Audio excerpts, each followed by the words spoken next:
Hello ladies and gentlemen, welcome here to the channel. I am Region Gaming. We are back here and we're going to be continuing on with a new tournament, which is going to be for the men and women's, and that's going to be the Intercontinental Championship tournament, as we're going to be taking a break as we get some other tournaments going on until we get to the second round brackets. We have a pure champion and an honor champion, JD McDonough and Natalia, but we're going to be crowning some new champions eventually, and the first match we have to do that for the Intercontinental Championship will be none other than, well, Zack Saban versus Kaiser, ladies and gentlemen, from Imperium. And Judgment Day and Mike Ross Sr. from the Final Testament have been having things, but then we're going to see none other than next on another week episode. It's going to be Duke Diamond and Dirty Dom, and they're going to be going, and Dirty Dom's from Judgment Day that's been causing problems with Kaiser and Mike Ross Sr. in the Final Testament. So we're going to have to see what happens there. If Dirty Dom happens to win and tries to bring some gold back to the Judgment Day here for WCW. We have that working relationship with WWE, so anyone for WWE, no matter what, could be here at any time, at any place, anywhere here for WCW. But then we'll eventually see Adam Alexander as he'll be going one-on-one with the Natural, Dustin Rhodes, ladies and gentlemen. and that's going to be an amazing match to see. Indeed it is. Indeed it is, ladies and gentlemen. But then another match that we're going to see, ladies and gentlemen, that I cannot wait to see is at the bottom, ladies and gentlemen. And that match at the bottom, as you see, is the Anarchist, Kris Karter, representing Evolution, taking on none other than the Bullet Club member, Jay White, representing the Bullet Club, ladies and gentlemen. And this is going to be an amazing show that we have here tonight. All the chaos between Imperium, Judgment Day, and all that is going to continue. You just can guarantee that, and I can't wait to see what's going to happen. We're about to kick things off here with the first match here for WCW with the men's and women's Intercontinental Championship Tournament. Now, I do want to note that these ain't the final people that will be in these brackets of the championships in the universe mode. So they may be going after a different title in universe mode, but if they happen to win this tournament, then that's the title they'll get though. But if they don't, then they may be ending up in a different division when we do make the division and make a video with it with Roughneck Gaming, my broadcast partner that you'll see time to time. But we're going to see taken on first. Actually, no, we're getting this match taken on first. It is none other than the second round brackets going, not the first one. Okay, Teddy. So we're gonna get things off, and we're gonna continue things by sending it down to the Dapper Yapper. Is a King of the Ring first round match. Making his way to the ring from West Hollywood, California, weighing in at 238 pounds. Magnificent Diamond. And as Duke Diamond makes his way down the ring, I'm being told by Teddy that we also are going to have an amazing main event here tonight, ladies and gentlemen, because in the main event, it is going to be a unsanctioned lights-out match for the WCW Hardcore Championship, which is going to take place in an underground match, ladies and gentlemen. Now, the rules in the future are going to get changed and fixed around a little with none other than Mike Ross Sr. and Kris Karter Sr. Even though they're having issues, Kris Karter Sr. still works backstage in some capacity with Mike, and they're going to be coming up with Teddy, Eric, and a bunch of other old WCW legends and come up with something to, you know, work with those matches, you know, and the rules.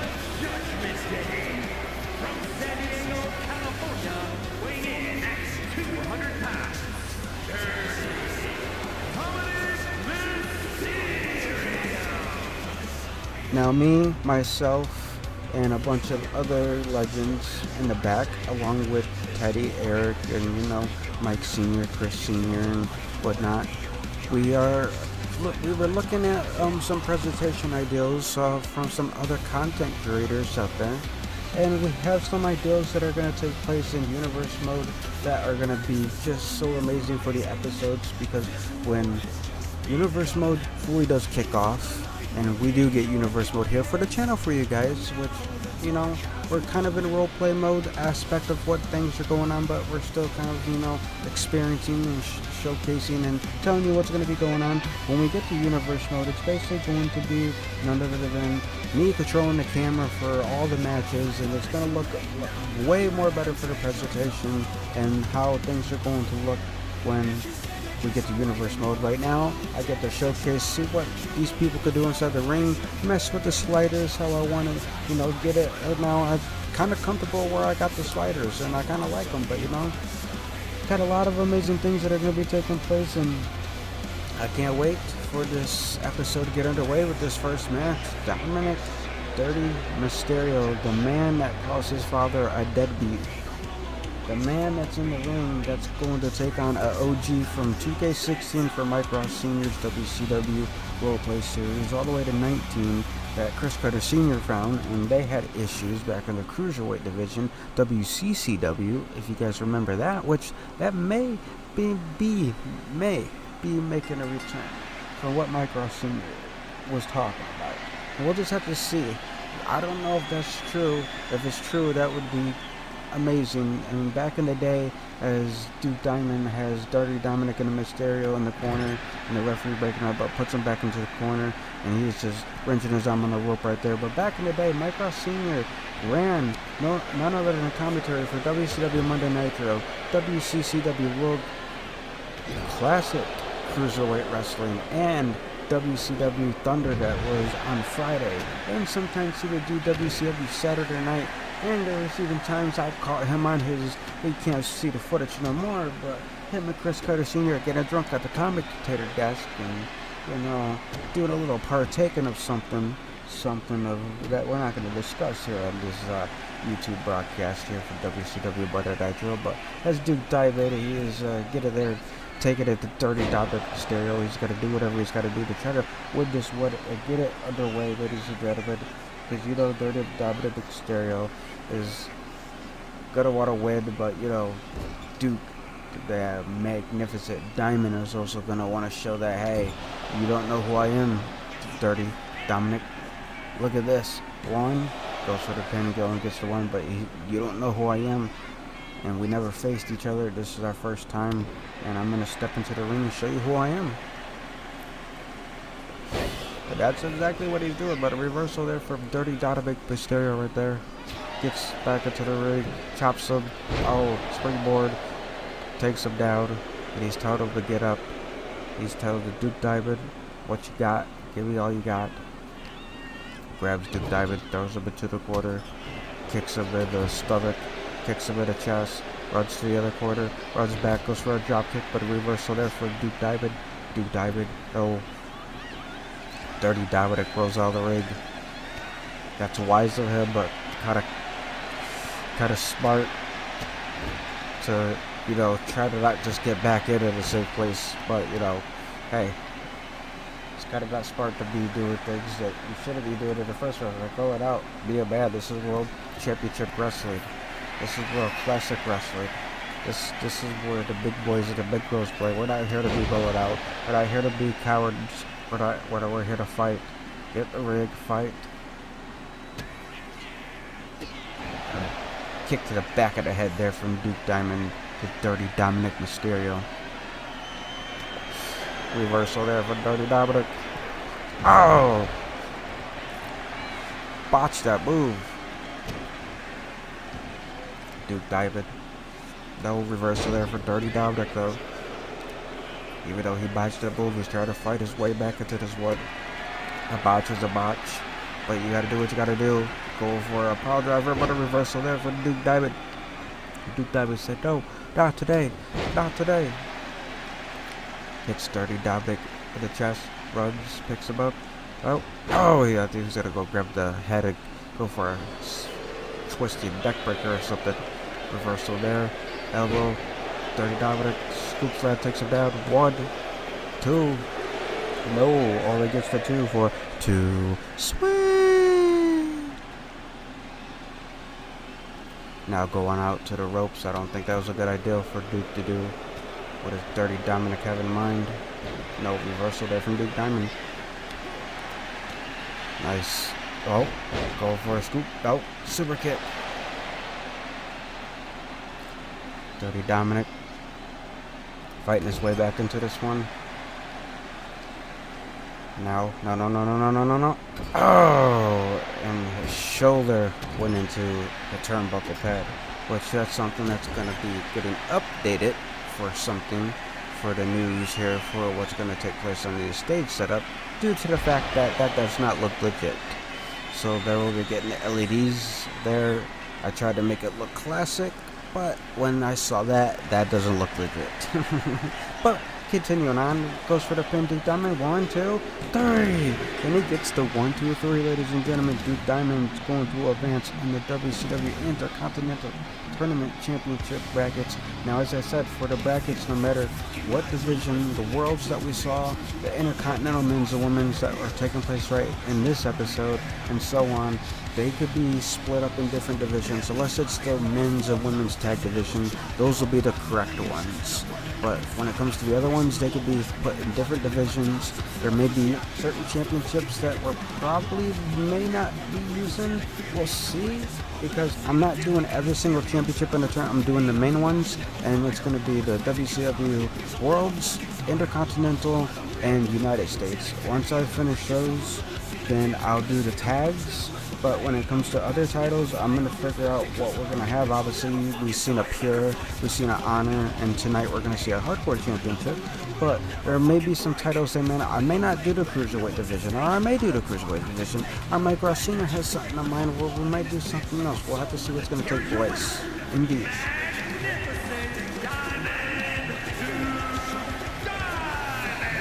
The Duke Diamond gets the win, he celebrates.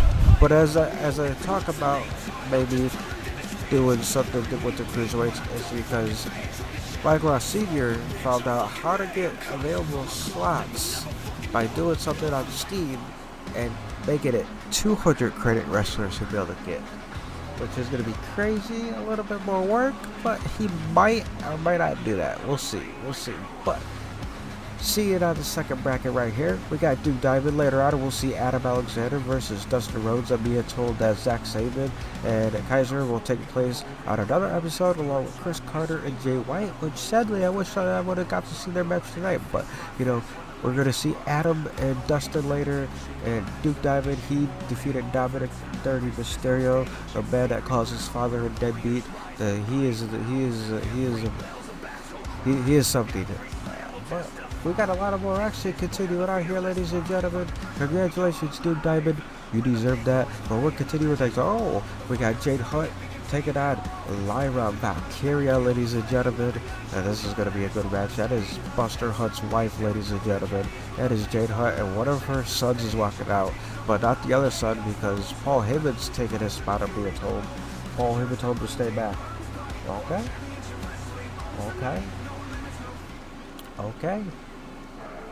Oh, here they come. You see the red?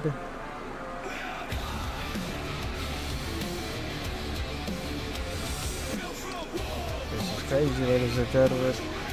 The family, the Bloodline family, Buster's family's all here and wrestling. I never thought I would see this. There's the wise man, Paul Heyman, that Buster somehow got. It's scheduled for one fall. Making her way to the ring from Knoxville, Tennessee,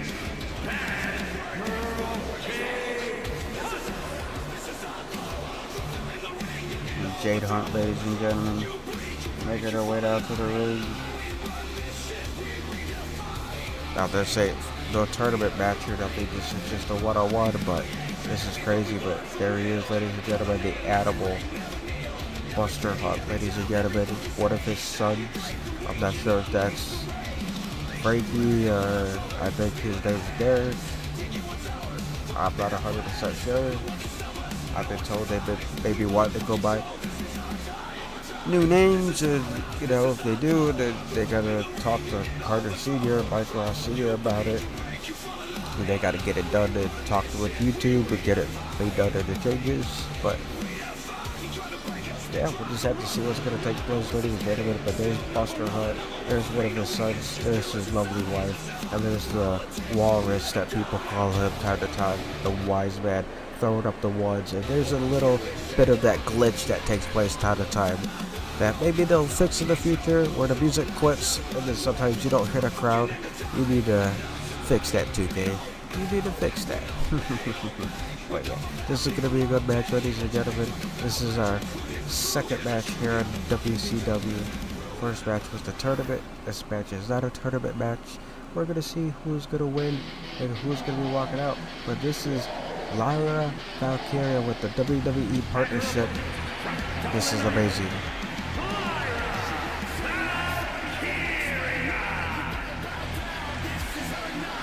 If you hear it, you heard her theme song, you better bow down. This is her night.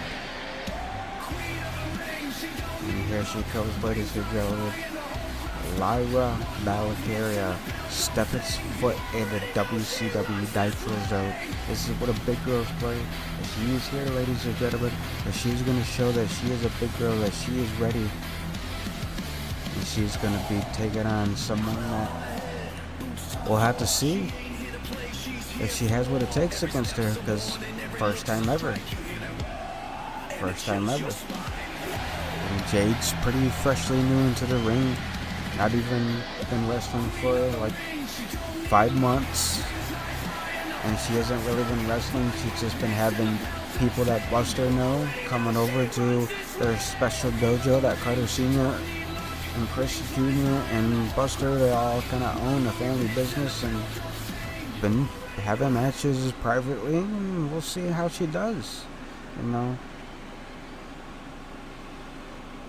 Especially taking on someone that is an Intercontinental champion over on WWE Raw, although she didn't bring her belt out, but you know, you don't gotta bring your belt out, and then Doctor as that, you know, it is what it is. Our partnership only goes so far, and we can only do so many things that Triple H and, you know, the board of directors over there will allow us to do and use and say and whatnot, you know. I'm just surprised that they allow Maverick to carry his championship around. And if you guys ever seen, there is a match on Region's channel that you can go see, which is my channel, and other than the broadcasting of the match at Saturday Night Main Event that took place between the phenomenal one AJ Styles and the phenomenal one D Maverick Ross. Jade Hunt, just what is Paul Heyman doing over there? Taking the turnbuckle pad down. Referee's getting distracted, and that's what Paul Heyman's trying to get. But back and forth action between Jade Hunt and Lyra Valkyria with the chops. It's more a slap into the face, back and forth. What next? Are we gonna see some pull him? Gonna pull the hair. Got that ponytail, Lyra just yank it. Y'all already just slapping each other. Ooh, now the forearms. And the crowd's definitely loving this here tonight. They're on their feet. Oh, Lyra Valkyria setting up. Oh, Jesus, drops her on the back of the head. Referee goes for the pin. Oh, come on, are you serious? What? Come on, Paul Heyman. Are you? Do you see what is going on, ladies and gentlemen? Referee get distracted. Lyra Valkyria could have had that one and done in the. She dropped Jade Hunt on her head, and then Wallace, that fat POS had to pull the referee out. But that is the bloodline. They'll do whatever. They're the ones apparently.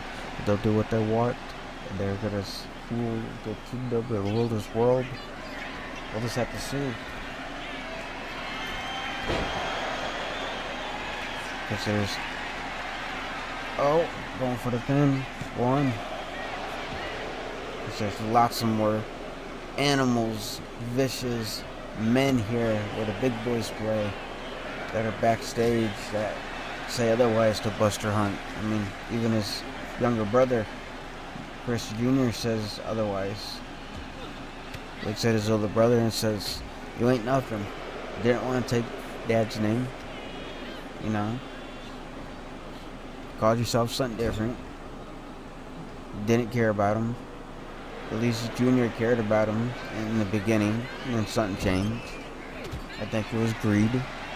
I think it was him getting a chance to one time back, and I think 2019 worked for WWE, and yeah, he won gold. He won the WWE title, and I think after winning that, the money got to him, the greed, the fame. He's making stacks upon stacks to show up and hit the dangerous two letters, the KK, the Karter, and dominate. And then he came back to WCW, and now he's got other fish to see. So there's a lot. Even Mike Ross Sr. and his sons going for the pin. No, I guess the too sweet indeed, ladies and gentlemen. But there's a lot. Mike Ross Sr. and his son, his family, you know, they claim that they're the best. Oh, no. That Jade Hunt's claiming that she's going to be the best by trying to make Lyra tap. Is Lyra going to tap? No. Lyra does a tap. Oh, maybe Jade Hunt didn't have a good hold on that move. She's going to go back for it again. Going to try to make Lyra Valkyria tap. Is Lyra going to tap?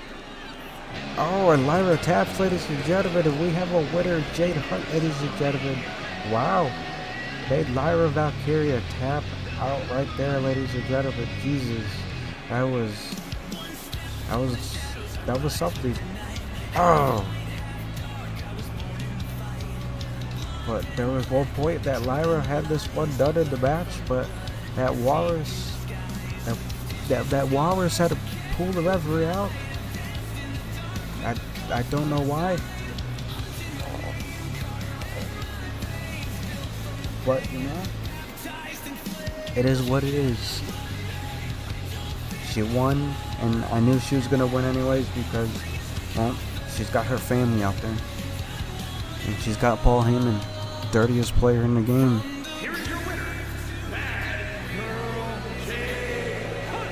And look at Buster Hunt sitting there. He's proud, hugging his son. Look at Jade over there. Yeah, she just went through hell. Buster, he's the animal. He's saying, yeah, okay. Well, there you have it. We're gonna be continuing with the Exalt with the Ridge tournament though, but wow. And it's gonna be Adam Alexander taking on the natural Dustin Rhodes. But yeah.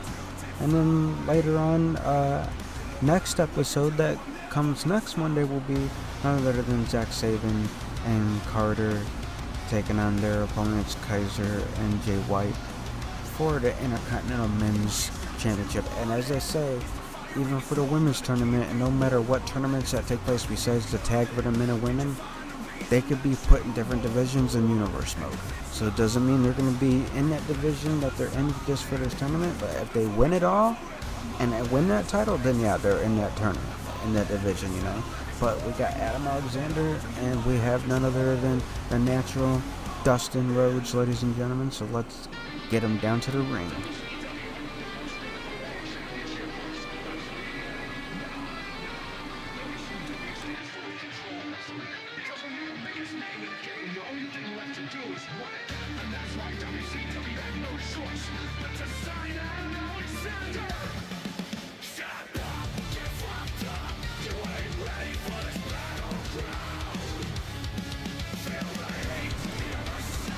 Here he comes, ladies and gentlemen. Adam Alexander.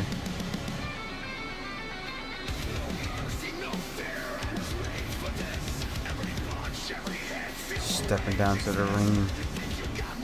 He's a different man before. Back in the day when I got some of the lives, you know, I get to catch every live, but you know, when I saw Mike Sr. and Kris Sr. at the commentator desk, Adam Alexander came out with a guitar. It was his father's, allegedly. I don't really know too much about this man's career more than they do because they commented it for years.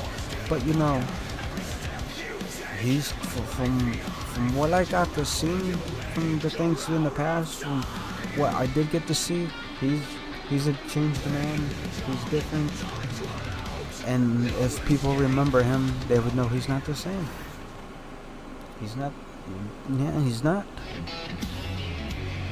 But here comes the natural, ladies and gentlemen. And his opponent from Austin, Texas, weighing in at 260 pounds, he's the natural Dustin Rhodes.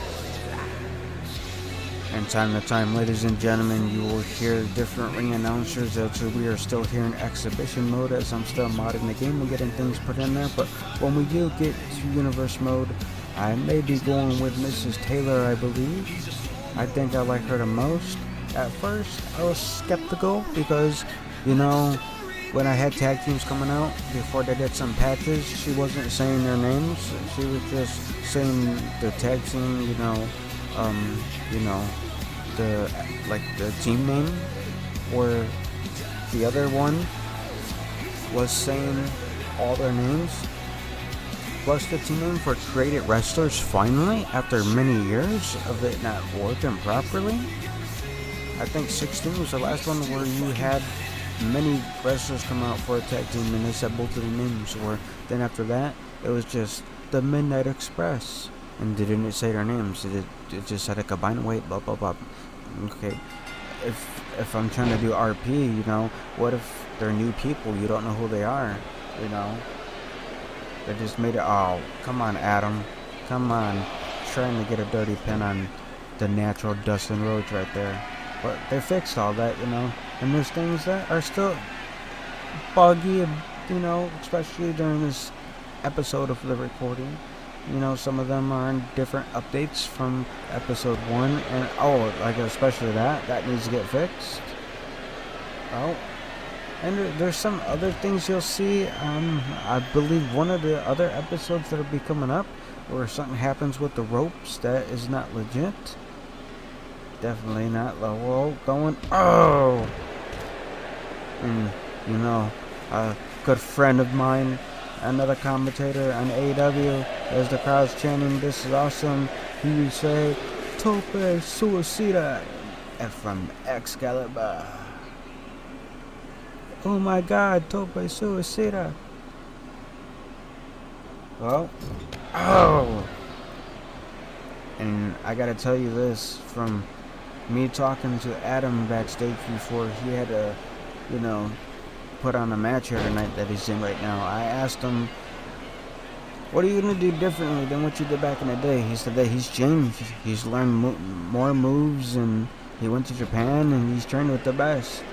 He said, and now that he's back, he just hopes that Mike Sr. and Kris Sr. and Teddy and Eric and some of the other high-ups that put money in to get WCW back, I hope that in a couple of months it shuts down, because if it does, he says that he's never coming back. And he said that they could just, you know, go find someone else. You know, he said that he could do good without him. Well, oh, takes the natural Dustin Rhodes down, and he's showing a different, you know, moveset than what I've seen in the past, and there's really no footage of it anymore, sadly, but, you know, he was more of, not a high flyer of what he's doing right now. Oh, going for a schoolboy roll-up pin, I thought. Oh, and goes for a powerbomb style. And he's taking the natural Dustin Rhodes. Well, he's looking for a submission. Oh, like a ring of Saturn type. Oh, he's gonna try to make Dustin tap. Well, standing moonsault. As I say, he's agile. 1, 2, 3. And he got it. Wow. Adam Alexander is going to be advancing in the tournament, ladies and gentlemen.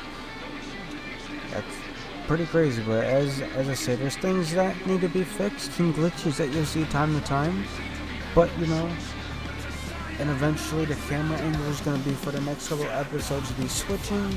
Then eventually the arena is going to get a new next couple episodes, some updates with the arena, how it looks and whatnot.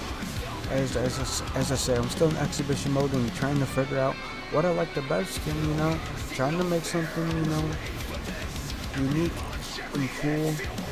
And especially with the new features that we could do with Karter Arena and the way we could place objects now. I love how we could just grab things and drag them underneath the floor and then hit A, and like in older versions it wouldn't allow you to do that. And now you can. But a lot of cool, amazing things come in, and you get to see cool, amazing content as these challengers are trying to challenge to show you that they want to be making it to gold when we go live for our first WCW pay-per-view in the future. And maybe you'll see Rough Night Gaming there for that pay-per-view, but you'll just have to find out.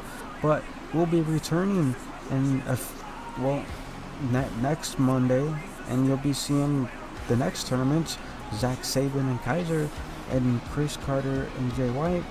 And then once they go, then we'll be taking a break, and then they know that they'll be having to get ready for the future tournament where they'll be facing them again, which will take place in the next couple of weeks, because we'll have some more tournaments going on until we get to the second rounds, and then going back to the world and vice versa.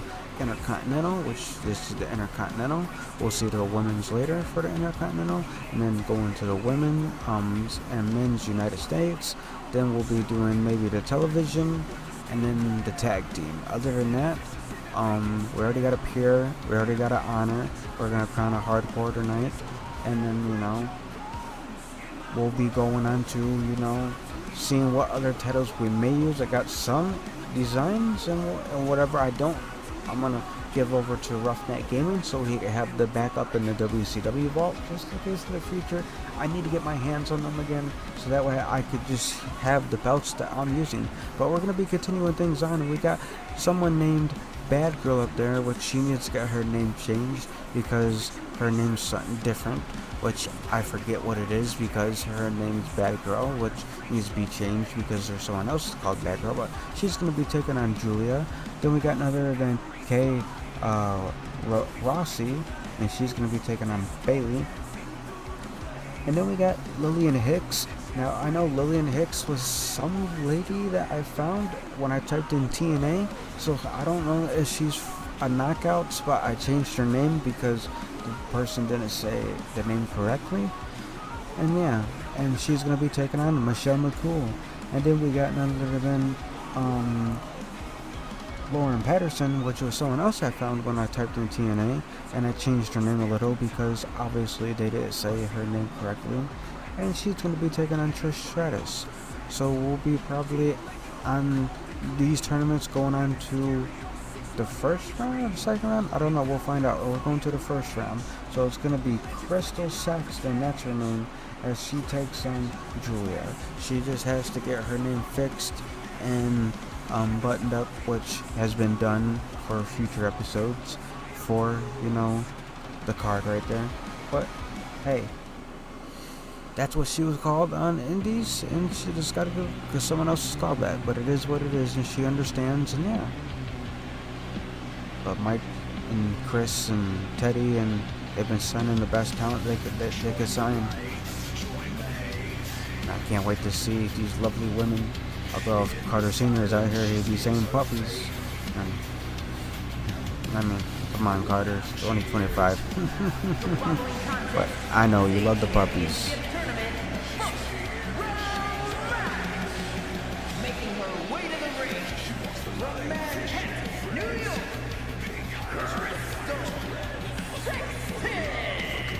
And Crystal Saxton making her way down to the ring, ladies and gentlemen. And she came wrestling from OVW. And sadly, OVW, they started cleaning and clearing house. And she got let go. And then Mike Sr. saw her on another indie show as he was traveling, and he was on business trying to get the show up and running and talking YouTube, and there was an indie show in town, and he was there for the week, and they went to go see it, and he saw her, and a contract was given, and she's here. But now she's facing someone that I don't know. She's been pretty good in WWE so far from what I've been told.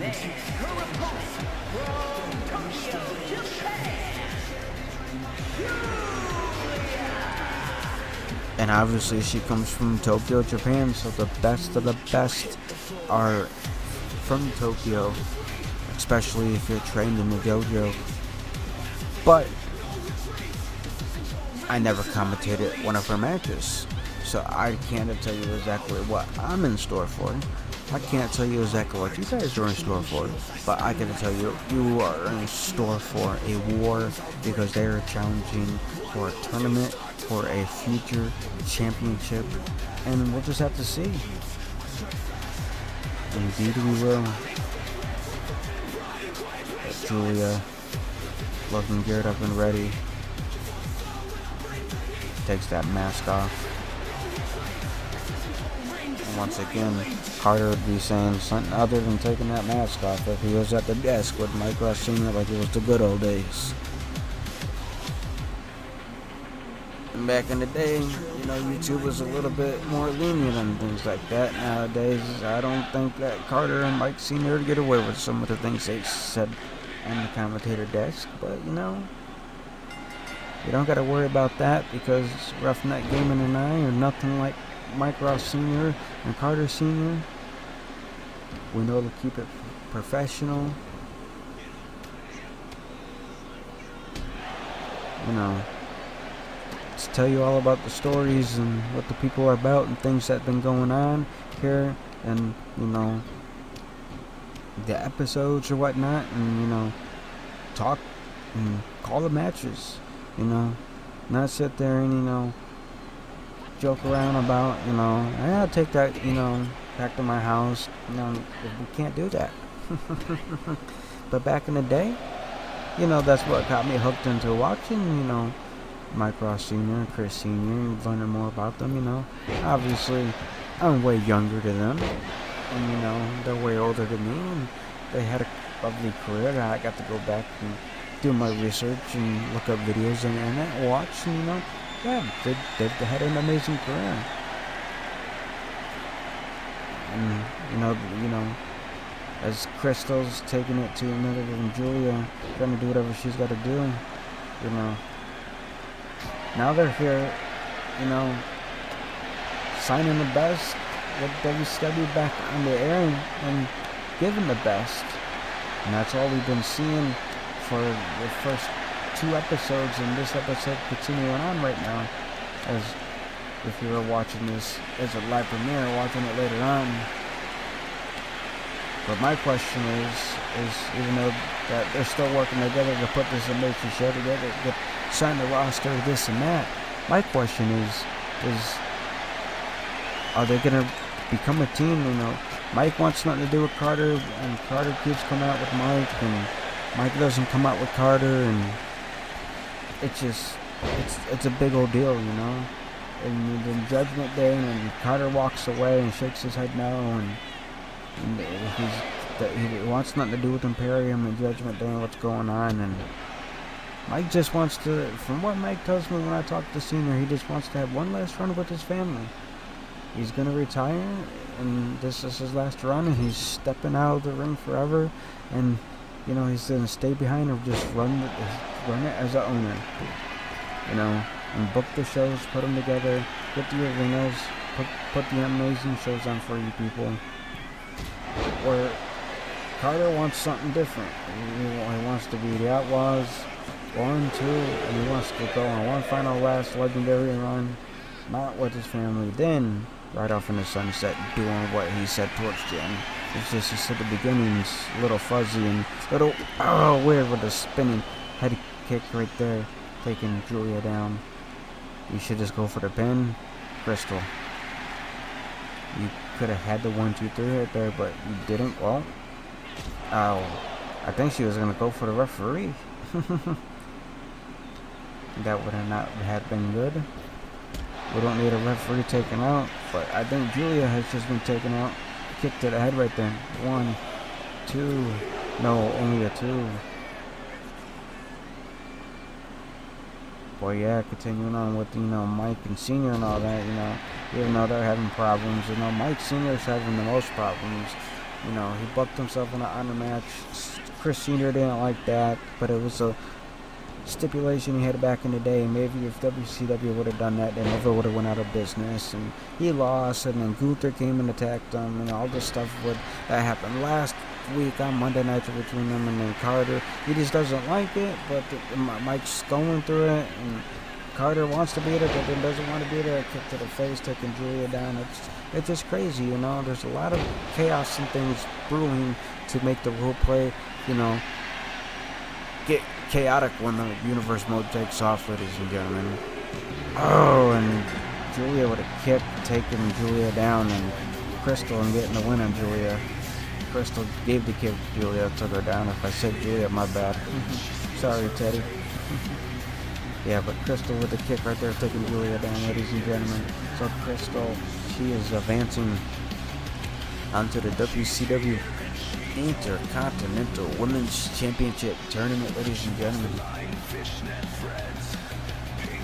This is going to be amazing to see who her opponent's going to be in the future. She gave it to Julia, and Julia, from my understanding, I never called any of her matches until today. It's pretty good, and from what I know from what she's done in Japan, pretty good. But we'll just have to see. We'll just have to see what takes place as more and more goes on. But she should have went for the pin man. I don't know why she didn't go for the pin man. She probably would have had it. But she eventually got the win. Crystal Sexton gets the victory. 1, 2, and a 3. All the kicks to the head, the elbows, and what a match. And Crystal Sexton celebrates, ladies and gentlemen. Congratulations as she continues on to the next round of the second round tournaments. Who will she face? We'll find out eventually in the future, indeed we will. We have an amazing roster here in WCW, and you're going to see a lot of amazing more talent, not only on this episode, but continuing on. But eventually we're going to see Kay Rosse take on Bailey, and whoever wins is going to take on none other than Crystal Sexton, which Bad Girl will be getting changed for Crystal Sexton to get her official name on the blade instead of Bad Girl. But then we'll be seeing eventually here soon Lillian Hicks taking on Michelle McCool, and then eventually Lauren Patterson and Trish, which that may take place on this episode or Lillian Hicks. We'll find out. As Teddy said, it is a mystery. So who will it be?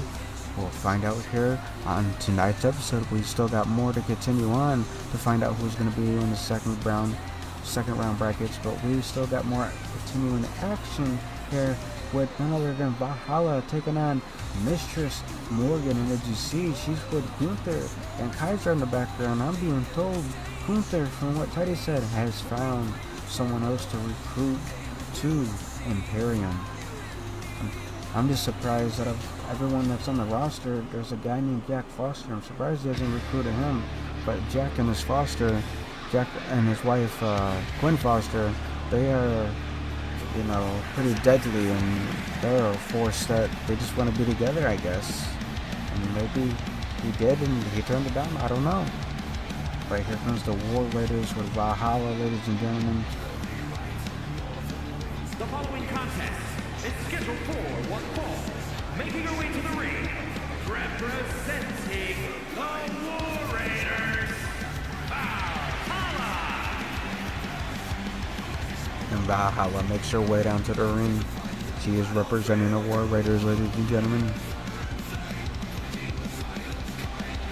You got Eric and Ivar.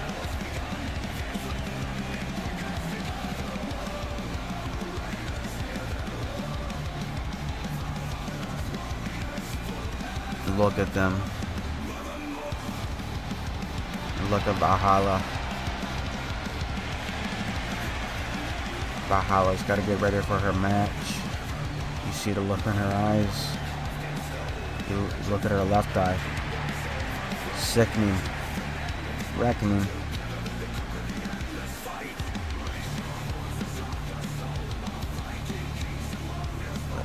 We got an amazing match, ladies and gentlemen. And this is not a tournament match, but this is a match that's going to be something.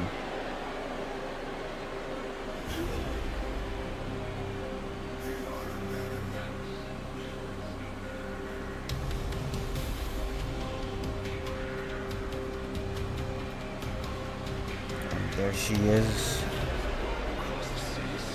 with Gunther and Ludwig Kaiser. Send it down to the Dapper Yapper.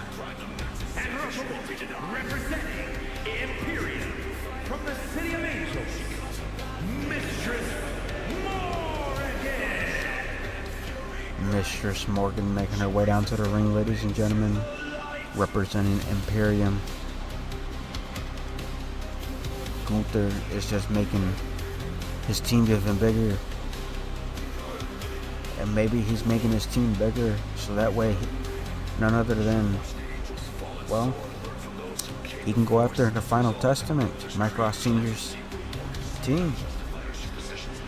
I mean, or maybe go after the Judgment Day. I mean, Gunther's got a problem either with Mike Ross Sr., probably more, but also has a problem with JD and Finn and all them as well. And maybe he wants to be the Honor Champion, because there was rumors that when I was told he was signed backstage, everyone was saying that they're going to put him in the World Title Tournament, and that got changed. And I think he wants to go after the Honor title, and that's why he made his debut, turning the lights off, attacking Mike Ross Sr. after he lost, to say that I should have been in that match. And it was an amazing debut that he made, and it was crazy. But I don't know. Everyone nowadays, you know, no matter what company it is, AEW, TNA, WWE, New Japan, you know, everyone's got a faction. You know, it's not just, and Ludwig Kaiser sitting there distracting Valhalla right there as Mistress Morgan gets her way back into this one due to the distraction by Ludwig over there. But, you know, nowadays everyone in every company basically has like 3, 4, 5, 6 members on their team backing each other up, you know, so it's not like the old days, you know, from, 2015 to like 2019 around there, where, yeah, there was some factions that were big, very few, but there were some, as I say, very few, and now it's that one, this one, oh wait, no, don't forget that one and that one and that one, and also, hold on, there's 3 more back there, 3 more teams. Look at all of them wearing the same shirt. Mistress going for the pin. 1, 2, no, only gets the 2 right there for a 2. Sweet. But we got a lot of teams. We got the Bloodline here in WCW. We got Evolution here. Final Testament, we got Undisputed Era, aka the Dangerous Alliance. We got none other than the Militia 2.0, because they don't got Buster no more, and they got a new member, and apparently Mad Dog, getting distracted again by Ludwig again. But not only that, we got NWO, you know, we got the Judgment Day, you know, Bullet Club, you know, Imperium, you know, War Raiders, because there's 3 members there, so, you know, not just 2 people in a faction, you know, you got multiple people in all these factions nowadays, you know, the Kabuki Warriors, aka Damage Control, like, because they're a part of our show, you know, they're all stacked up with, you know, the best, you know, women from around the world that can wrestle in Japan, you know. And it's just crazy. Oh no! Are you serious, Ludwig? Ludwig Kaiser just pulled the referee out like earlier. That Walrus, that POS Walrus pulled the referee out, and it's the same ref that got pulled out earlier. Come on, yeah, throw him out of the ring. Nah, okay, just kick him. Throw him out, yeah, throw him out. Nah. Nah. Come on, crowd. Hey. Goodbye. Come on, crowd. Nah. Goodbye. Nah. Mistress Morgan taking it to none other than Valhalla, still in the ring, even though Ludwig Kaiser just got thrown out of the ring. Hey. Goodbye. Oh, Mistress Morgan. Oh. Nice power bomb right there. 1, 2, 3. Mistress Morgan gets the win, even though Ludwig got kicked out after pulling the referee out. Look at that. Nice slow motion right there. See if we can get another slow motion off the top rope right here. Oh, nice elbow. This is one of the moves that she hit before she ended it almost. But she did what she had to do, and she showed everyone that she is here with Imperium. Congratulations, Mistress Morgan. And you gotta understand, Gunther's probably proud. Gunther's probably happy. And look at that, she hit that.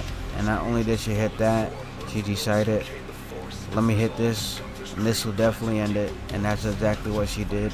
And went for the 1, and the 2, and the 3. And Gunther is happy and says, see, look. And we're looking, Gunther. We're looking.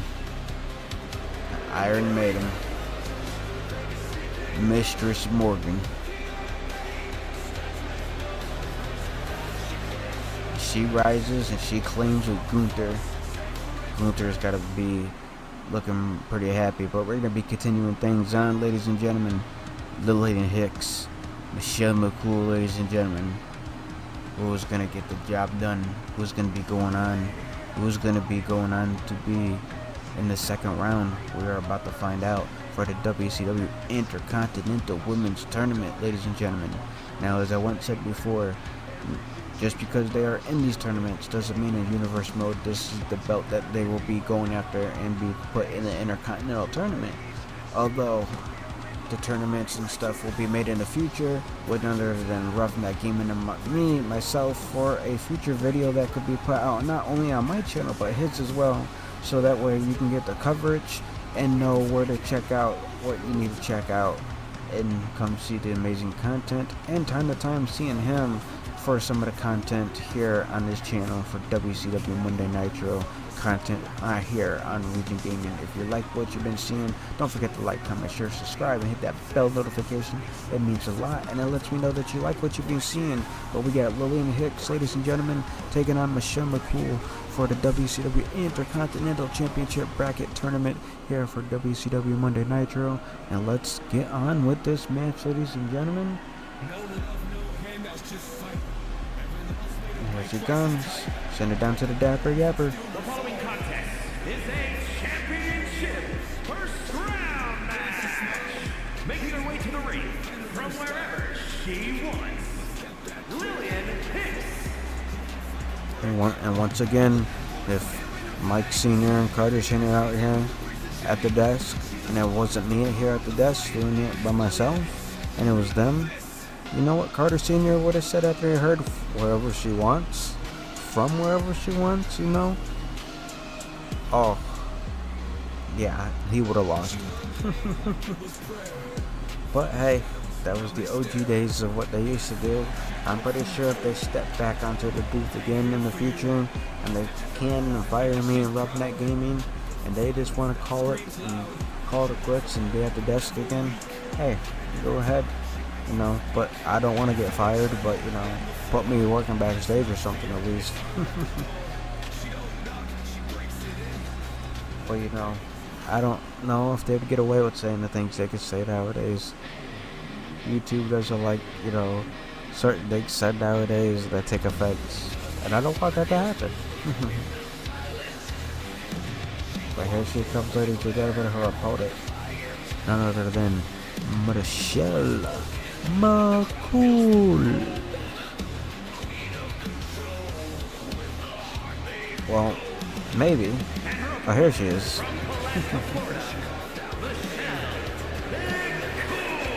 Michelle McCool.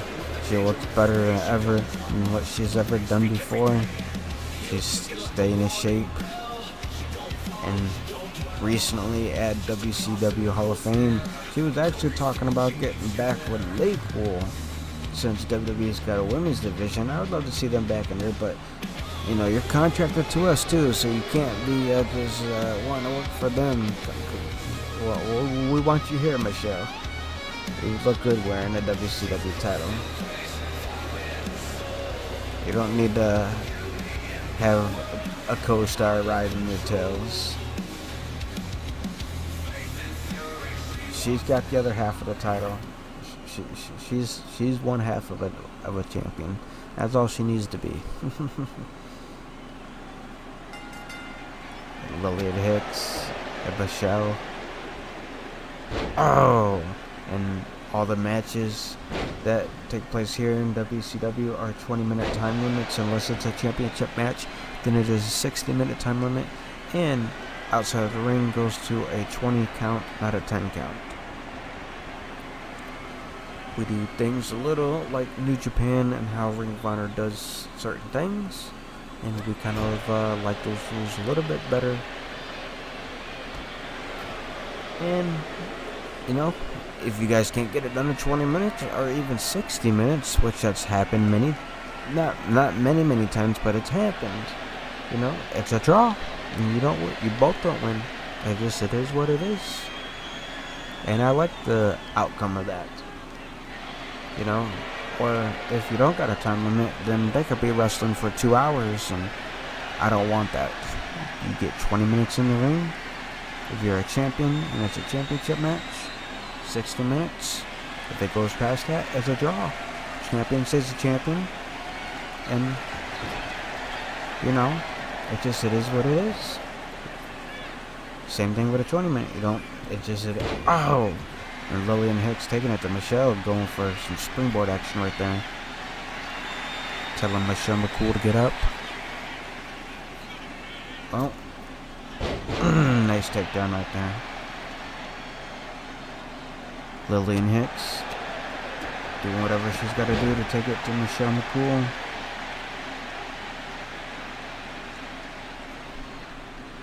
Well, going for a drop kick right there, but no, Michelle McCool.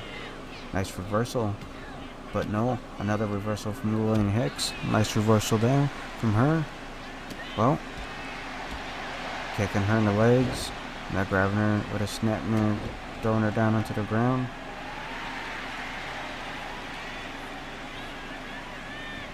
Snapping that neck. Going for some type of cutter. 1, 2. Trying to make it look effective like it was a Karter cutter, but that wasn't a Karter cutter. I can tell you that for sure. But you seen how when she hit that cutter, she kind of, you know, did a little taunting there.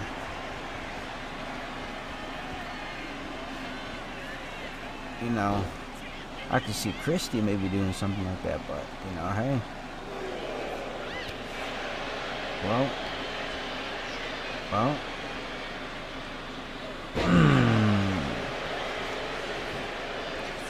1, no. Well.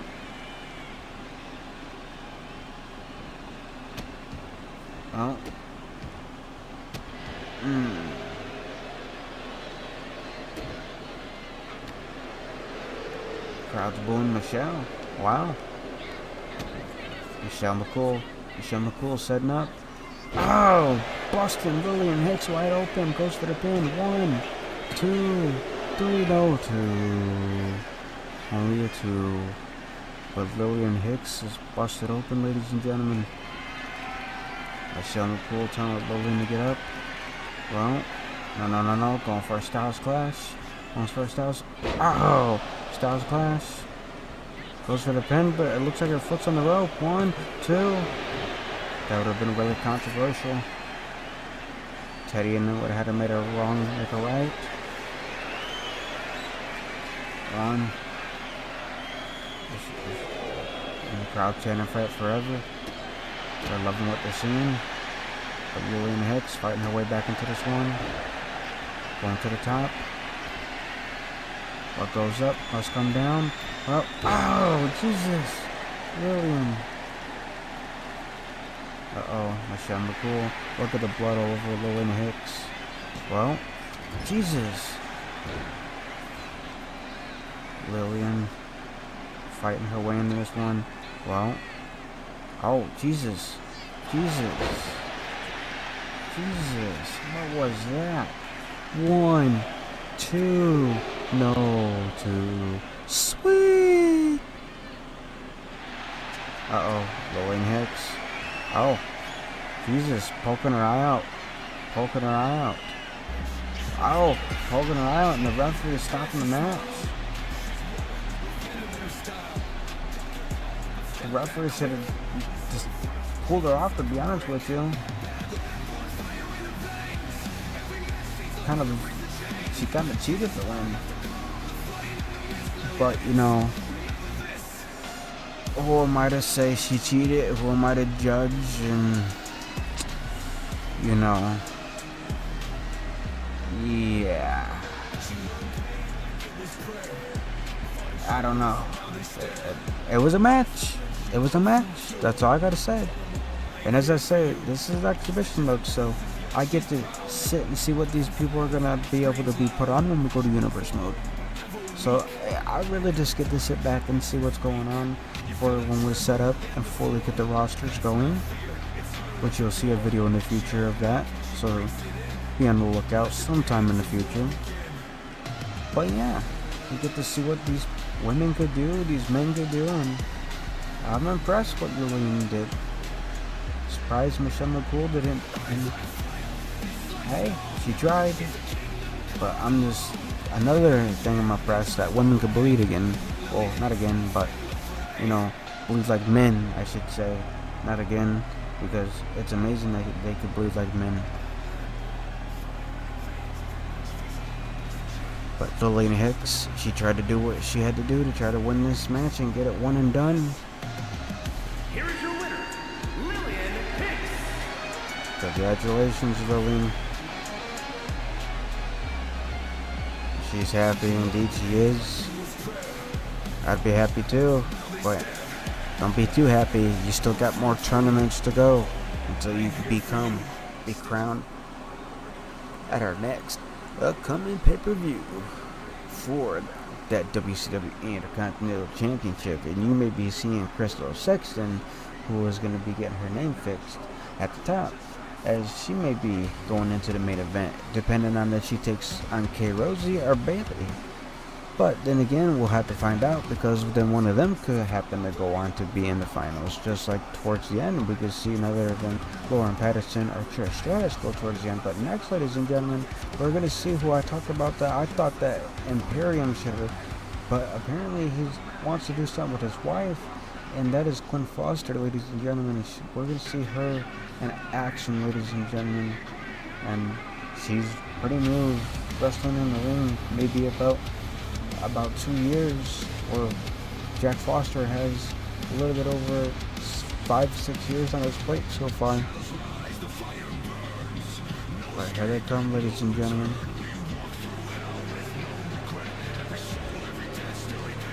And look at that man, Jack Foster. That man, he has put on a career for Mike Ross Sr. from 16, 17, 18, and 19. There was times he came back for Mike Ross Jr. wanting to do something different with his father and doing something with EPW, and it didn't really go anywhere.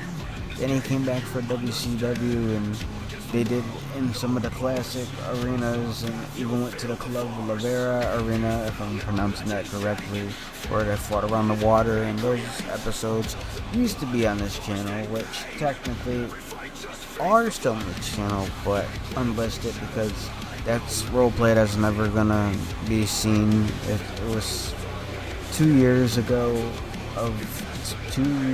maybe 3 years ago, on the Ring of Steel version, before it crashed. But I kept the footage because it was modded arenas and it looked cool, and eventually in the future I will try to do that here for WCW. Now I don't know if I'll do it where it's permanent, because I like the custom arena, because I can have my custom WCW Monday Nitro, logo with the YouTube logo. But time to time we could do in the future, if I decide to mod the game that far and get any further. Right now I'm content on where we're at, but if we do, then some of the WCW Classic arenas, which would be pretty amazing to have. But right now I'm content with this, because I get to have my own logos on there. Oh, here comes Bret Hart, ladies and gentlemen. And their opponents, Bret Hart and Natalia. and they was on the other side of that card. That, you know, I was talking about Quinn first before I got to them. And this is Bret Hart's first match, ladies and gentlemen, here in WCW after a very, very long time. And he is here wanting to fight to put on a match with Jack Foster and Quinn Foster. And it's him out with Natalya, the WCW Pure Women's new champion, ladies and gentlemen, which is pretty amazing. And this is an amazing match, and it's going to be an amazing match. Not an amazing match, it hasn't happened yet, but it's going to be. Got a legend and a future legend right there. Natalya, already a legend in my opinion. And then Jack Foster, a future legend from what he's done in WCW, and eventually one of these days will get the legacy trophy of being a legend. And then maybe one day, maybe his wife. I'm not saying for sure. But we'll just have to find out and see, you know. And you got Natalya sitting there. Got a submission hold locked in, and Jack Foster came into the ring like he was going to do something, but he can't put his hands on them. This is a mixed match. Even though we do kind of have rules for the time being where gender's still on, eventually it's not. Oh, what? Oh! She just tapped on. She just tapped out. Oh, whoa, you guys, Jack, ow! You guys couldn't see that because of the replays. Jack, come on, Jack. And Natalya left the ring. Quinn left the ring. Jack's upset. He's upset. He's got a table. He didn't even get to wrestle in this match. He didn't even get to take on Bret Hart. And they're ringing the bell. They're telling Jack to quit. They're telling him to quit. Jesus, come on, Jack. Come on. Oh, I understand that she tapped. That's on your wife. Blame her. You don't gotta take it out on Bret. What did Bret do to you? Oh, busted Bret Hart wide open. And elbow drop right there. They're ringing the bell. They're telling him to stop. But he's not listening. Oh, Jesus. Well, taking him down. Elbow. Bret Hart, he tried. He did what he could. He was out here for a match. Natalya made his wife tap, and Jack's upset. The referee's telling Jack to quit. And Jack's just sitting there waving hi to the crowd. The crowd's booing him. I don't think Jack Foster cares. I don't think Jack really cares whatsoever. He'll do what he wants when he wants, I guess. I mean, I've seen this man back in the past, and a crazy career this man's had, and a dark career. Jesus. He's just sitting there, waving to the crowd, saying that this is awesome. They're enjoying Bret Hart getting destroyed, and I'm not enjoying this whatsoever. Brought a kendo stick in. I think Natalya's trying to help Bret. Getting another table out. They said one more time, and he's giving it to him one more time. Come on, Jack. What are you doing, Jack? You know, you brought that weapon in, Natalya. That was your fault. Oh, he's just taking it to Bret. He's just taking it to Bret Hart. Hitting Bret Hart in the back and hitting him on the head. Jesus, come on, Jack. Come on, Jack. What's your problem, dude? What's your problem, dude? Jesus, come on, dude. What did Bret do? We need security to come out here. I'm being told Teddy's calling security to come out to the ring. They're running to the ring. They're coming, he said. They're on their way. I don't know where they're at, but apparently they're coming. Natalya's trying to get involved. Natalya's trying to get involved and trying to stop the carnage from what Jack Foster's going to do. Well, Jack Foster got a nice drop kick right there. She kind of helped Britt get away from the table, but Jack's bringing him back in. I don't know where's security. Teddy said they're on their way. They're running to the ring. He said he don't know where they're at. They said that he called for them. They're running. The referee's not even doing anything. Jesus. We still got plenty more action here to go, ladies and gentlemen. And Bret Hart's getting destroyed in the ring by Jack Foster. Well. Oh. Jesus. Come on, Jack. Come on. Jesus. Here comes security. Here they come. They're running down the ramp. Come on, break it up. They're attending to Bret Hart right now. They're telling the Jack to stay away. Jack is staying away. He's laughing. This is crazy. Look at all this, what happened. Look at what Jack Foster did, ladies and gentlemen. Upset because his wife tapped pretty quickly. She has only been wrestling for only about a year or two. And she tapped quickly to Natalia, a veteran. And you got upset, Jack. That's on you. That's all I gotta say. That's on you. Oh! And then right there. Jesus. And then this right here. Can't believe what Jack did. Can't believe what Jack did right there. Here comes Quinn. Here comes his wife. Raising his hand like he's the victor. He didn't even win the match. They're the losers. They both lost. Can't believe what I just witnessed, but we still got more to come here as we are here in Gainesville, Georgia, ladies and gentlemen. And we got, looks like Judgment Day making their way to the ring. Who could be making their way down to the ring? We're gonna find out.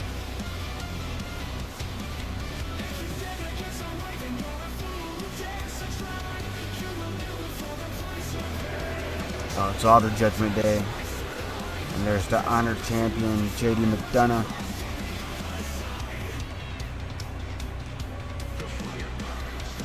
Send it down to the Dapper Yapper.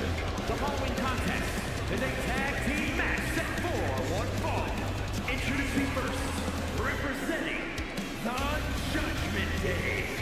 From Bray, County Wicklow, Ireland, weighing in at 180 pounds.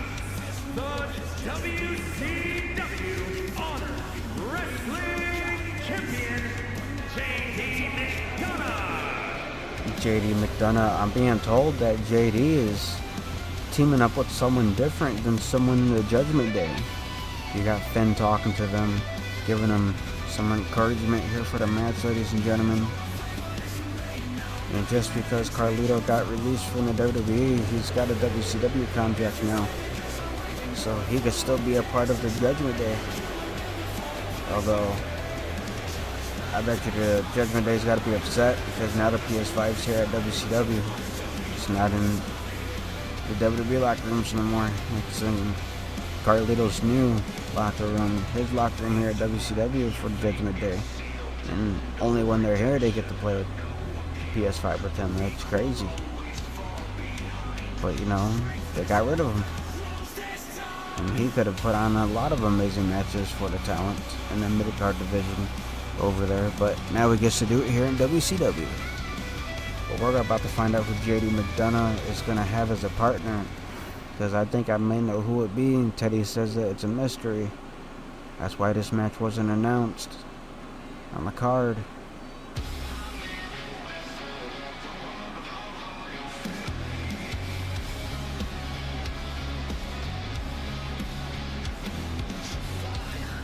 Then again, he's saying it is going to be announced on the card. And his partners representing the final Testament from Lafayette, Indiana, weighing in at 254 pounds, the man of 1,000 holds, the legend, Mike Ross. see Cris Karter Sr.'s not out here with them, so I wonder what's going on with that. Usually he's been wanting to come out with them. This time he's not, so we'll just have to see what's going to happen. But yeah, other than that, we're just going to have to find out what's going to be taking place here in this match and what's going to be going down. But see, when it comes down to the point where I say that it may not be on the card, or it may be on the card, I don't know what's happening on these matches. Mike Ross Sr. books the show and I just commentate, so I know he's out here putting on a match here tonight. I don't really know too much of what's going on. I get a rundown of the tournaments, but when it comes to other things, I don't know. If it ain't a part of the tournament, these are all booked and just put together by him and a bunch of people, and I just call it. So I don't know what's going to be on the show. I don't know what's not going to be on the show out of roleplay, if you get what I'm saying. So yeah, so it'll be on the card from what Teddy's telling me, and you'll see it on the description down below. If you've been liking what you've been seeing, ladies and gentlemen, don't forget to like, comment, share, subscribe. But this is the fallout between what's been going on between Imperium, Judgment Day, and Mike Ross Sr., part of the Final Testament after what took place in the first episode for the Honor Championship match. Oh, come on. Okay. I'll shut up. What you're about to witness is dignified deformation executed by unprecedented precision. A diabolical athlete who will stop at nothing to uphold the integrity and honor of this great sport.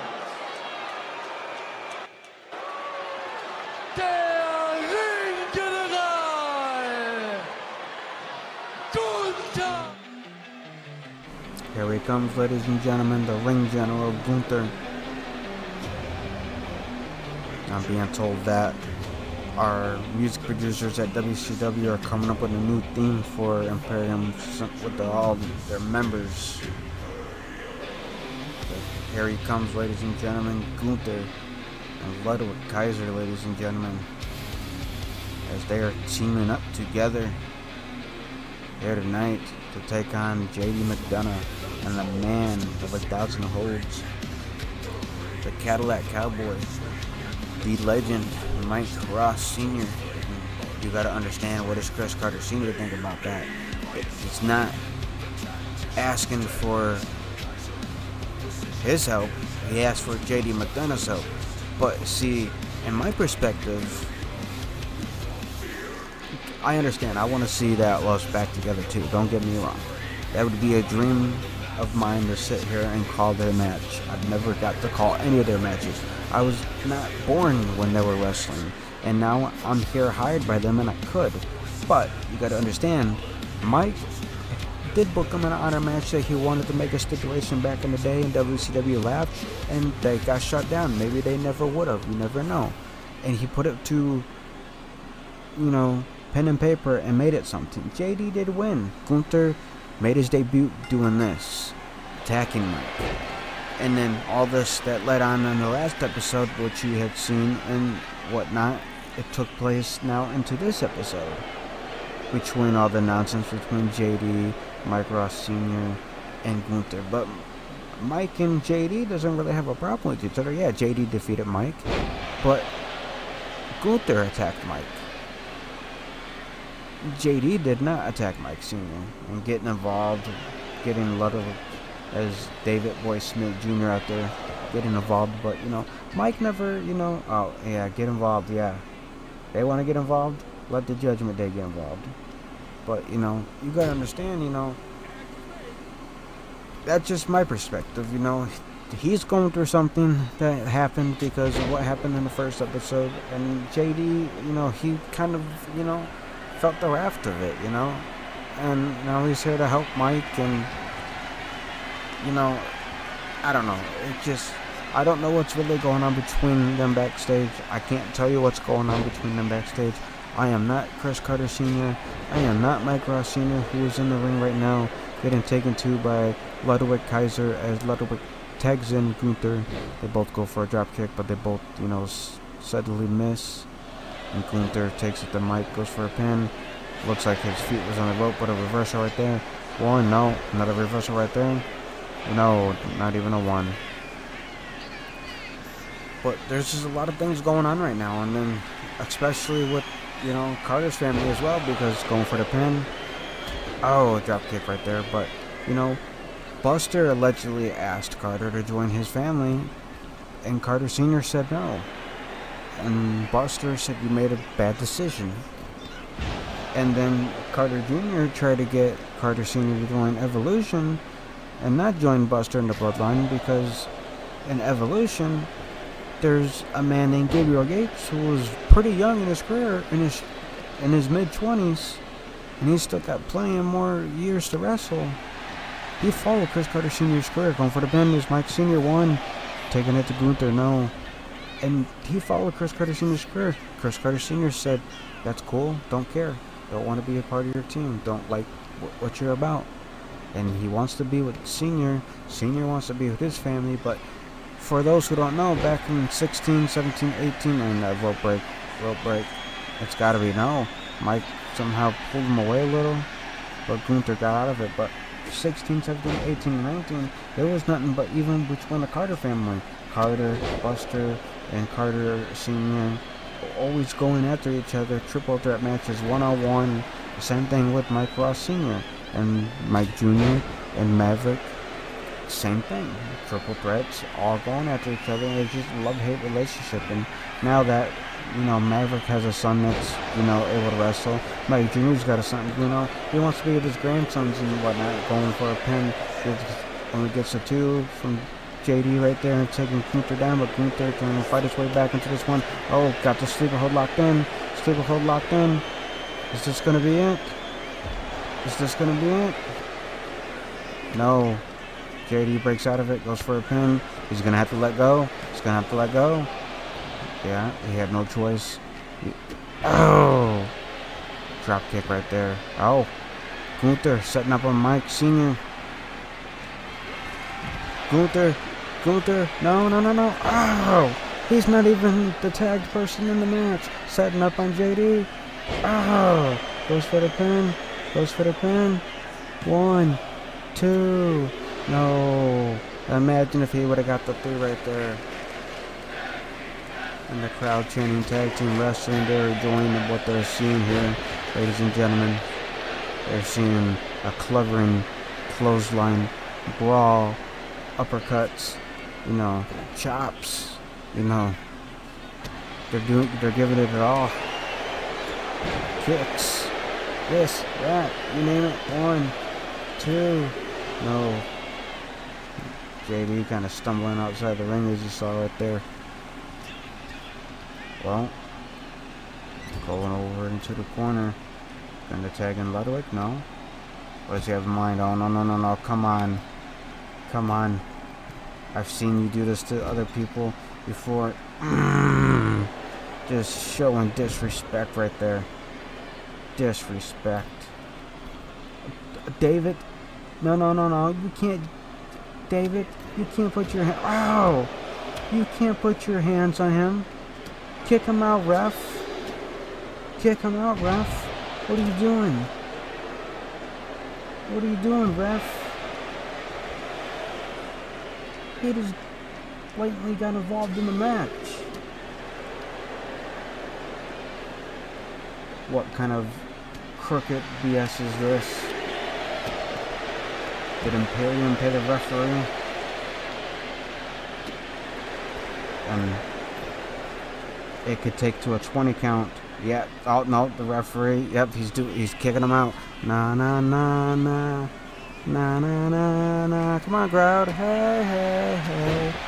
Goodbye. Nah. Oh, you guys ain't gonna sing with me? No? Okay. They sung once tonight.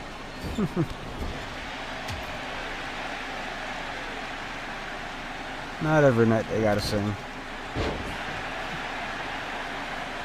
Or every match, I would say, because they did sing it right. But Bite go for the ped there, did it get it, but David Boy Smith Jr. got ejected for the match. Oh, got a submission hold locked in. Submission hold locked in. Submission hold locked in. You gonna make him tap? Man of 1,000 holds, trying to make Gunther tap.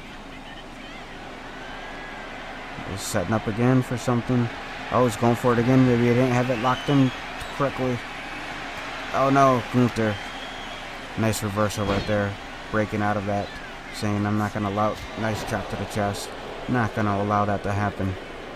Not in my house. Because he claims he's the ring general.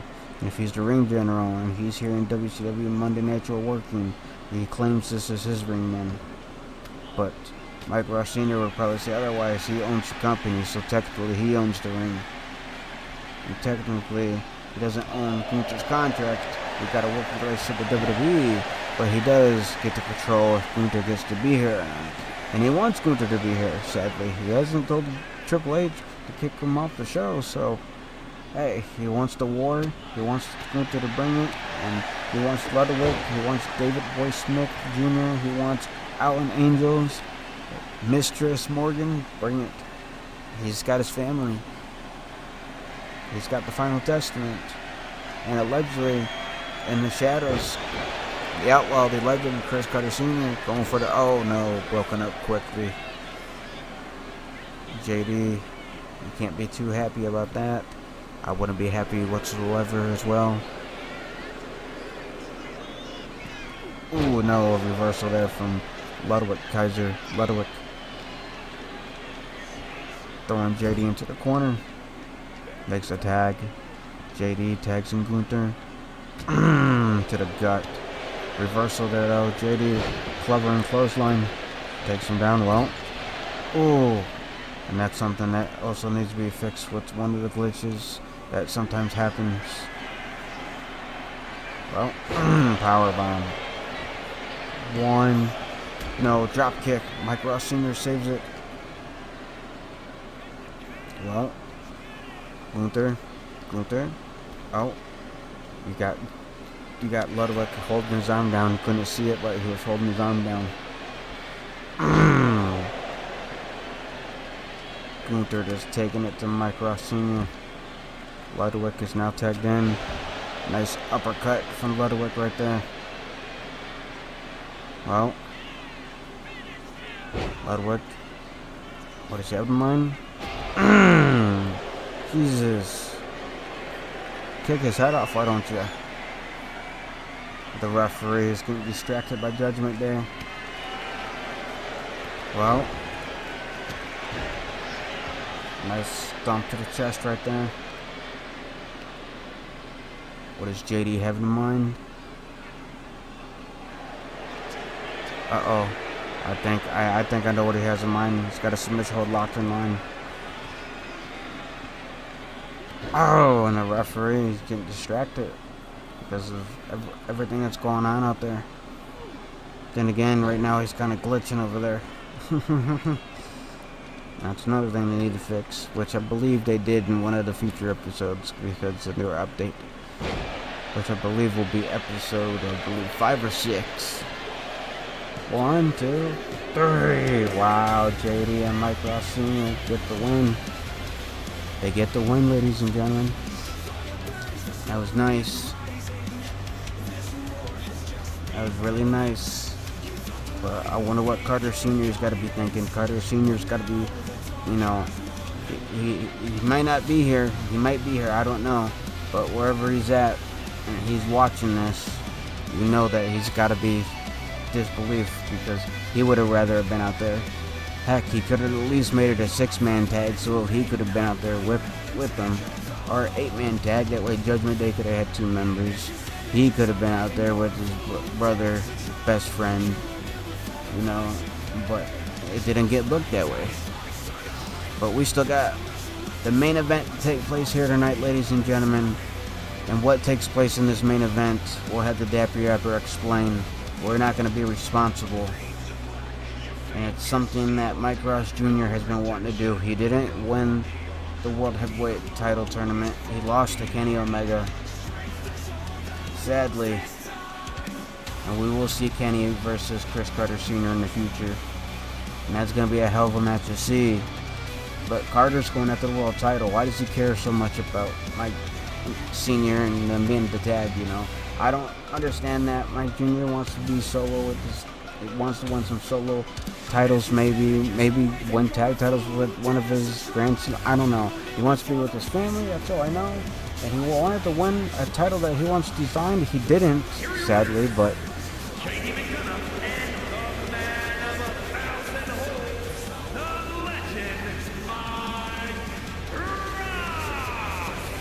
we'll just have to see. We'll just have to see, indeed. But this is your main event that's going to be taking place here to end the show, ladies and gentlemen. And there may be a time limit that shows up on the screen here tonight, but in the future that will be fixed and changed due to the introduction that will take place. But Mike Ross Jr. versus Rob Van Dam, back from 16, 18, 19. They've had a problem. There was even one time Mike Ross Jr. left WCW for roleplay purposes, freeform ECW, and dominated ECW, and RVD and them had a problem since. Ending tonight's sanctioned event. When they turn back on, will not be responsible for what takes place. Falls will count anywhere. There will be no time limit, no countouts, and no disqualifications. Anything goes in your main event tonight. An unsanctioned lights out match. And you heard it, ladies and gentlemen, lights out. The lights are back on. You see the arena, it's been taken apart and it's been stripped down. And we got the people standing outside the ring to make sure that, you know, that this is going to be going down. The only way to win is by pinfall or submission. There is no knockout. So the referee cannot stop the match whatsoever unless you're in the ring and you tap out or you get pinned. If you pass out, that doesn't mean that you gave up. You passed out. The referee cannot stop the match. You got to tap, physically tap, or you got to get pinned for the 1, 2, 3. So if you pass out, he could pin you and the referee could go 1, 2, 3. But you gotta get pinned or tapped out. Those are the future rules, and it will be a no time limit. But you'll see a time limit here in the match that will change. And then in the future, the Pure and the Honor Championship will go for maybe me and Roughneck Gaming, aka Kris Karter Sr. and whatnot. You know, we'll go over some of the rules. Right now, I got them set up as submission only. Maybe it will be submission and KO. We'll figure it out because we could change how the rules. Maybe make them 2 out of 3 for one of them. Like one is 2 out of 3 pinfall. Maybe one is 2 out of 3 submission. We'll figure it out. But this one, you know the rules. Unsanctioned lights out match. Lights go out. Turn back on. We have no control what's going to take place. And what takes place is going to be crazy. And for this match, the camera is going to be changed. And for the next episodes, we'll be trying the other OG original camera. And then we'll probably be going back because later on I switch and I kind of like the ramp camera. But there's certain matches that it's just a little iffy because of the way that this match is for introductions. But yeah, we'll be figuring and doing changes as we're in exhibition mode, getting things set up until we go to Universal mode. But yeah, this is the main event. So basically, anything happens, only way to win is by pinfall or submission. The referee can't stop the match. Lights out. We have no say of what goes on. And this match, if it goes over the 2 hours here for our episode, we will go over the 2 hours until it's over.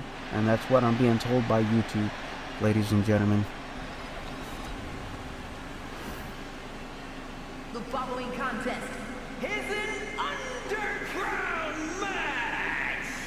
Introducing first, from Chicago, Illinois, weighing in at 241 pounds, the hardcore icon, Mike Ross Jr.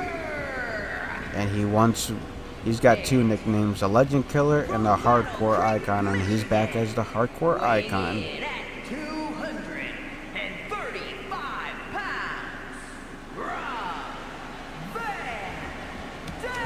There's RVD, ladies and gentlemen. This is for the WCW Hardcore Wrestling Championship, ladies and gentlemen. Who is going to be walking out as your new WCW Hardcore Champion? We're going to find out here on this episode of WCW Monday Nitro, as we are here in the main event, ladies and gentlemen. Mike Ross Jr., the hardcore icon, taking on Rob Van Dam, RVD, the whole effing show, ladies and gentlemen. And the only way to win is by pinfall or submission.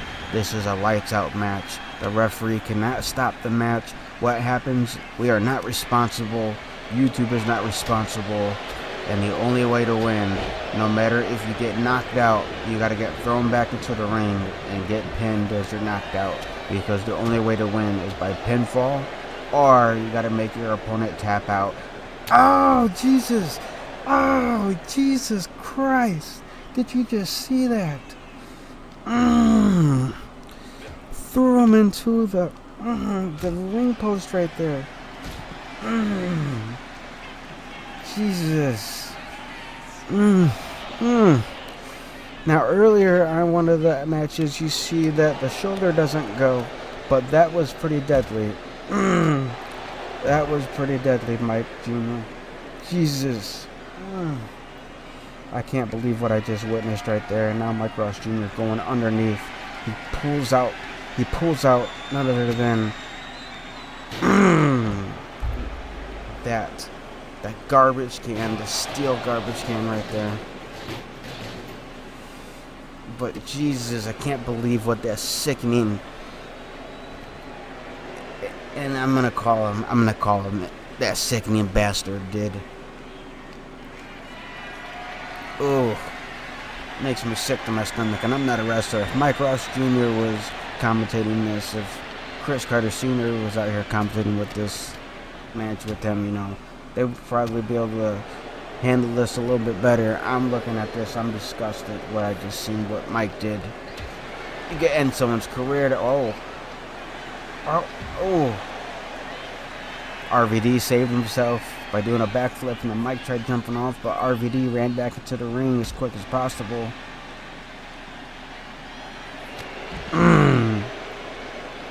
Now,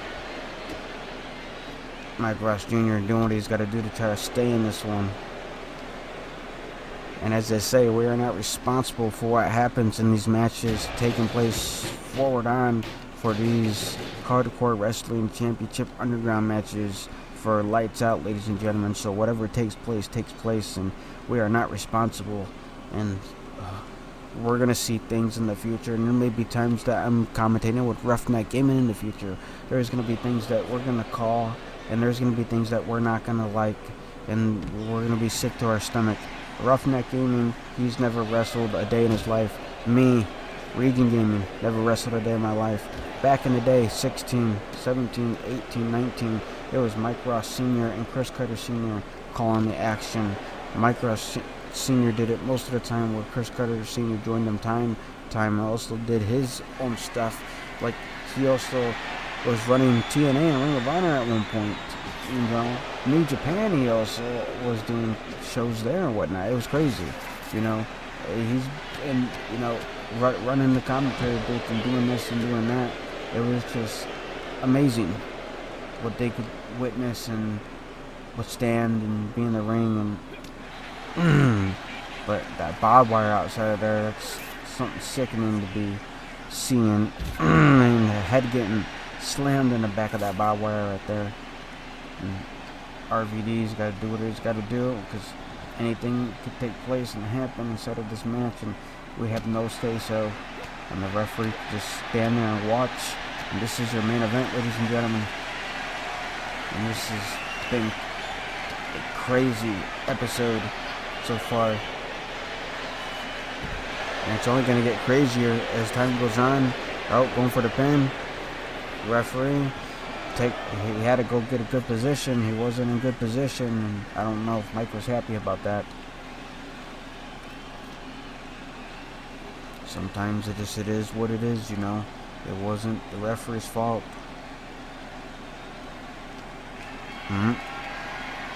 Well, Throws him back into the ring. Mike Ross Jr. He's got RVD. Stomps on his head. Jesus.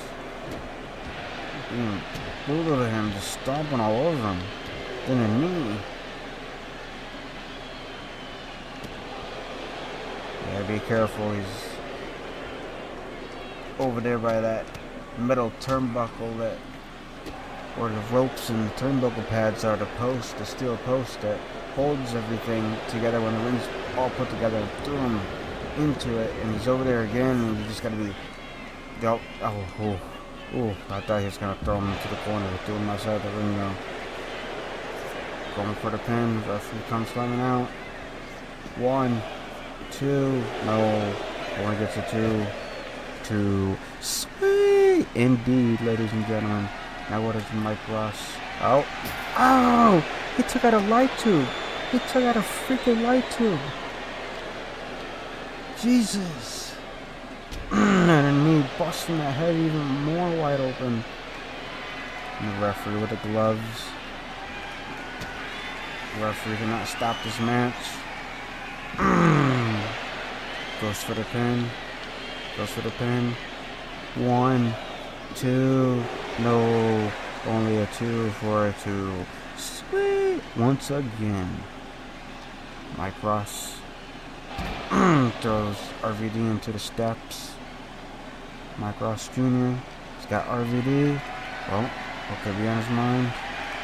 What could be on his mind? Well, scoop slam. Well, looks like he's going underneath the... What is it? Oh, another light tube? Another light tube? Jesus. God. He's got to be cut wide open badly. He's got to have cuts everywhere. Oh, but RVD 1. No, only gets to 1. Grabbed him and slammed him with a nice back suplex for a nice pin right there. Now setting up. What is he setting up for?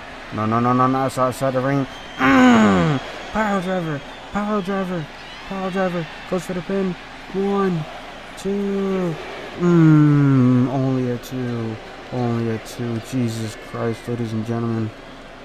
What am I witnessing here? Oh, Mike stops himself from getting thrown into the steps. Which, and again, that's another glitch that they need to fix, because when you get thrown, it should be getting put into the steps. But you know, they need to fix it. Oh, pulling out another garbage can. Oh, Mike Ross tried to get up and punch his way out of it, or try to fight his way into it, or whatever he did. Didn't work. RVD was able to get him, take him down. And now what is in RVD's mind? Can RVD become... No. Mike. Oh, he fought out of it and hit him in the back of the head. 1, 2. No. Just out of nowhere. Broke out of it and just punched him in the back of the head and knocked him down. I think RVD was going to try to take Mike back into the ring. And Mike threw him into the steps. Uh-oh. Now Mike actually going to grab the other steps. Could have grabbed the ones right there. He threw him down. Oh, he's just trying to make sure RVD stays down, I guess. It's the only thing I could think of. Well, throws him down again. Maybe setting him up to do something. Only thing I could think of. Oh, going for the pin. Referee, he's got to get in play. Only gets a 1. Gotta understand, Mike's gotta be kind of upset about that. Thinking that the ref may be trying to screw him over. Oh, I'm not sure if the ref's gonna... Oh, no. Now they're by the concrete. Come on, Mike. Don't do this. Don't do this. No.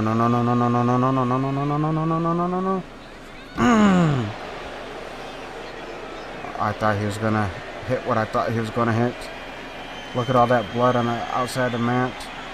Well, RVD with a reversal. But look at all that blood on the outside the mat, ladies and gentlemen. The referee cannot stop this match. This is a lights out match. The only way to win is by pinfall or submission. I thought it was inside the ring, but I guess it could be anywhere. but just pinfall or submission. I'll go for the referee's gonna go for the pin up there. But we cannot stop this match until all the referee just destroyed the steel step. Oh, Jesus! Power driver from RVD outside of the ring goes for the pin. 1, 2, 2. Sweet! Only a 2 sweet right there. RVD, what is on his mind? RVD's grab him. Oh, he grabs the guitar. Oh! Plays a tune on Mike Ross Jr.'s head, busting him wide open. Mike Ross Jr. is busted wide open now, just like RVD. But RVD's bleeding badly. Look at all that blood. That's all his blood. That's not a Mike Ross Jr.'s blood. He just now got busted open. He is now fully bleeding, where RVD has been bleeding. Oh no, Mike Ross Jr.'s got the barbed wire baseball bat. No, RVD reversal, clothesline, takes Mike Ross Jr. down. Now punching Mike Ross Jr. in the face, making him bust wide open, even wide more than what he was. You know, you gotta pay a little more payback. Gotta pay a little bit more payback. Oh! And throws him into the post right there. RVD and Mike Ross Jr. Just a blood war bath right here. And there's nothing that no one could do. We cannot stop the match whatsoever. Who is going to be your first WCW Hardcore Wrestling Champion? RVD goes for the pin. 1, 2. No, only gets the 2 right there. Looking very upset. I can't believe, but they've faced each other. And they know each other from in and out. And RVD knows that Mike is not going to give up. Oh, he grabs the top of the trash can lid. 1, 2, 3. No, Mike kicks out. Look at that shoulder. He's got to be tired. He's got to be tired. I would be tired too. Well, oh, Jesus. And another thing that you can see in the corner of the ring, which when I switch over to the LEDs, it fixes the glitch. Well, not really a glitch, but the issue where you can see in between and see nothing underneath the ring. That will be another reason why we switch to LED in the future, by the way. For a little thing that is a pet peeve that I'm seeing right now, but Jesus, getting back into the match though. This has been crazy, ladies and gentlemen. If you have been liking what you've been seeing, don't forget to like, comment, share, subscribe. We're almost out of time, but we're going to be continuing this match. We're getting closer to 2 hours, and if it goes over, then it goes over. But Jesus, ladies and gentlemen, if you've been liking what you've been seeing, I appreciate it if you subscribe. Mike Ross Jr. going for the pin for your main event. 1, 2, 3. And Mike Ross Jr., ladies and gentlemen, wins in your main event and is your first ever WCW Hardcore Champion. Wrestling champion, I should say, and the first ever underground match where the rules will get a little bit slight tweaking and change in the future. This is where we're going to be ending the show as Mike Ross Jr. is about to celebrate, ladies and gentlemen. So if you have enjoyed, don't forget to like, comment, share, subscribe, hit that bell notification. It means a lot. It lets me know that you like what you see, and I appreciate all of you for being here on this episode, liking the music or whatever you have done here to support me on this channel, ladies and gentlemen. So let's see a few more replays. This brutal match, the blood everywhere. Send it down to the lovely ring announcer, either Alicia or one of the Dapper Yappers, and end the match here tonight, ladies and gentlemen, in this show, and crown our champion. And I appreciate you all for being here for this episode, ladies and gentlemen. But wow, what a match. What a match. Non-copyright music, 100 plus non-copyright music, 100 plus created wrestlers, and more features and things I haven't. It just more to come, and it's gonna get amazing. Jesus, what a match. Here is your winner, in the new